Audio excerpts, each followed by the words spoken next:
Assalamualaikum warahmatullahi wabarakatuh. Apa kabar adik-adik? Untuk materi pada hari ini kita masih melanjutkan materi tentang bab koperasi dan pengelolaannya. Untuk submateri pada kesempatan ini kita belajar tentang perangkat organisasi koperasi dan sumber modal koperasi.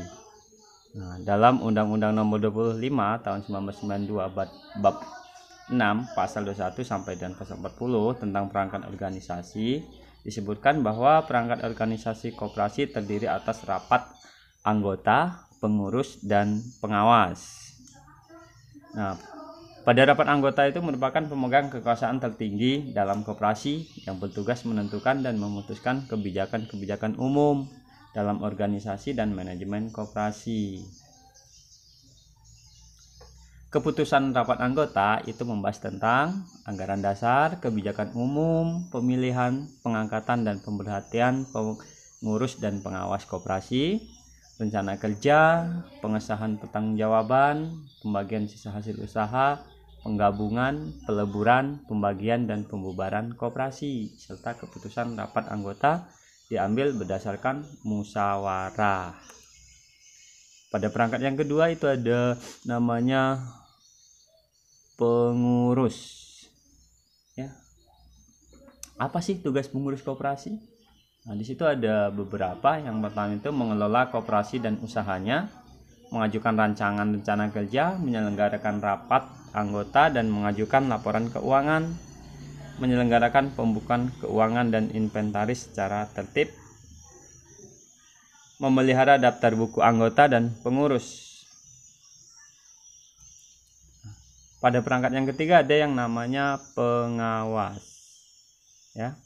Pengawas juga dipilih oleh anggota, di mana tugas dari pengawas sendiri melakukan pengawasan terhadap pelaksanaan kebijakan yang ada di koperasi, membuat laporan tertulis tentang hasil pengawasan. Dalam menjalankan tugasnya, pengawas harus merahasiakan hasil pengawasan terhadap pihak ketiga. Selanjutnya ada sumber permodalan koperasi. Dari mana saja sih modal koperasi itu? Ya, modal koperasi itu ada dua. Yang pertama modal sendiri dan modal dari luar. Modal sendiri itu berupa simpanan pokok, simpanan wajib, dana cadangan, dan hibah.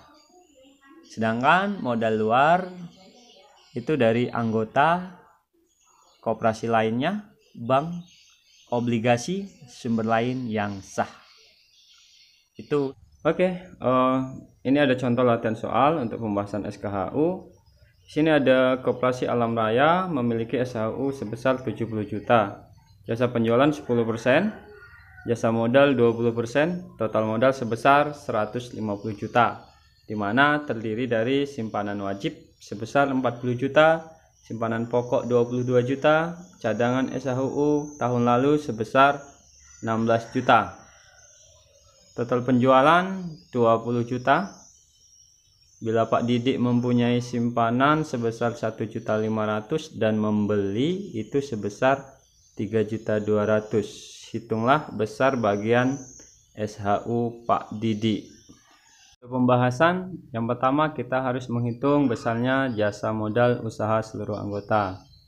Di situ jasa usaha seluruh anggota sama dengan jasa penjualan dikali SHU.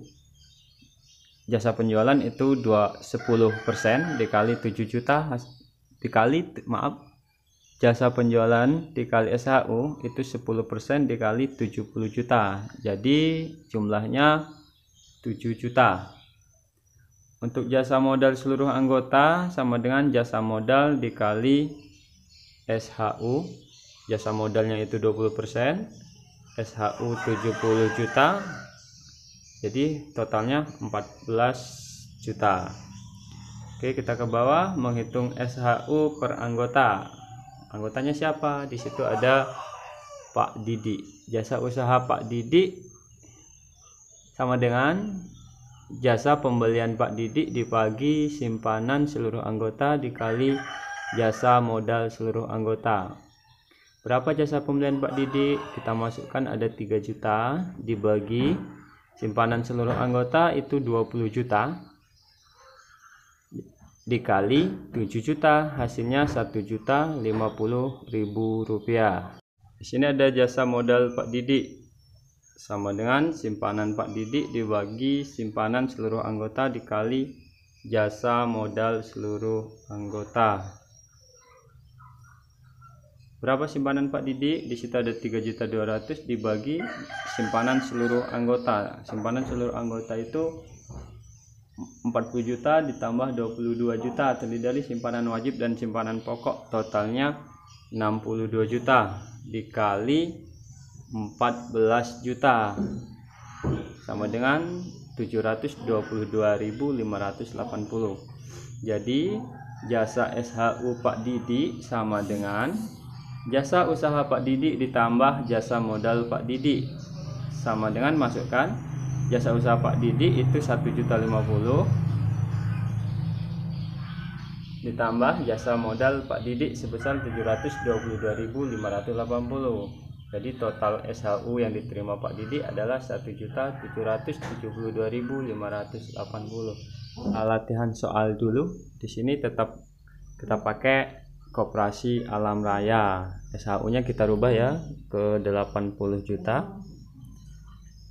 Penjualannya berapa? Kita ganti ke 15%. Jasa modal sebesar 30%.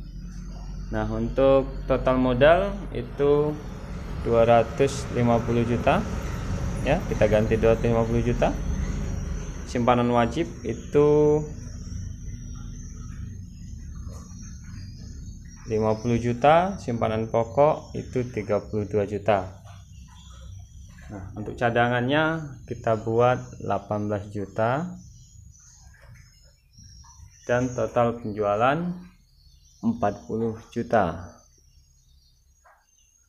Bila Pak Adit mempunyai simpanannya itu 4.500.000, membelinya sebesar 4.200.000. Sekarang hitung besaran bagian SHU Pak Adit. Oke, silakan dikerjakan.